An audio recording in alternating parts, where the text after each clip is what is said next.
The crawfish that we ship on the internet through CajunCrawfish.com are all grown right here on our farm. Our crawfish are lively, and they're what they should be when they arrive, because we control every single sack that leaves here. We pack them right here on the farm, and the FedEx comes right here to the farm and picks it up, and we know where they were grown, we know where they were packed, we know where they were harvested.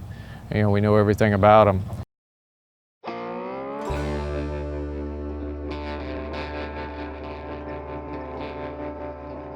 Y'all know how to tell a male from a female? I'll educate y'all pretty quick here.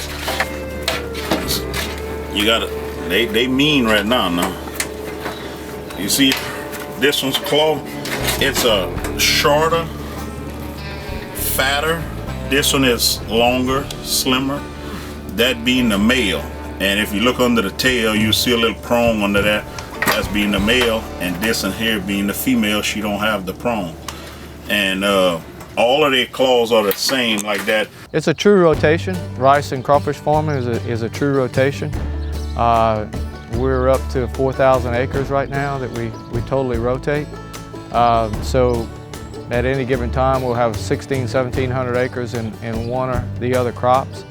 We will plant that crop will grow. It'll reach what I call a canopy stage in about June. Rice is flooded, it grows in water. So we'll take seed crawfish that we caught somewhere else or we bought somewhere else, and we'll literally go put them in that field. We'll put anywhere from 30 to 60 pounds to the acre, and those crawfish are the brood stock for next year's crawfish crop. One guy run approximately about 1,200 traps a day, and he run that every day, at least 6 days a week, sometimes 7. As I travel the country and people ask me about crawfish, they always want to know if it's sustainable. That's sort of a key word these days, and I often think we invented sustainability. We didn't do it intentionally, it's just part of the way it works. We plant a rice crop, we don't use any harmful chemicals to grow it. We can't because we have live crawfish in the field. And then the leftover rice crop is a food source for the crawfish for the next year. You couldn't get a more sustainable operation. My family's been stewards of this land for over 100 years, and my brother and I intend to continue that tradition. We plant rice with the airplane. I'm a pilot, my dad was a pilot, and it's just become part of the culture here. The airplane is part of what we do. When the airplane's flying, and it just went by, it flies all the time. There's an airstrip right in front of my office. When the airplane's flying, we know it's planting season. We know we're planting rice for the next year. That's going to be the food source for the crawfish for the next coming year. We feed the crawfish crop from the leftover rice stubbles in the field from the rice harvest. After you harvest the rice, there's a substantial amount of biomass that's left over, and rice is an aquatic grass. It grows in the water, so it's ideal to feed crawfish on that crop, to where you're not just trying to plant a food source just for crawfish. You can actually plant a food source and hopefully make a profit on it, and then feed the crawfish with the leftovers. In about October or so, depending on the year and the weather temperatures, we'll reflood that rice field, and crawfish dig a burrow into the ground, sort of like a rabbit. At that time of the year, if you see them crawling around, you'll see the mama crawfish. They'll have a bunch of babies on their tail. And you can go out there, my brother does a lot of this with a little dip net, and we'll go and dip and see how many crawfish we catch. A little short 3-foot swipe, and you'll get a handful of crawfish. You get a handful of crawfish early in the season, you're gonna have a good strong crop coming.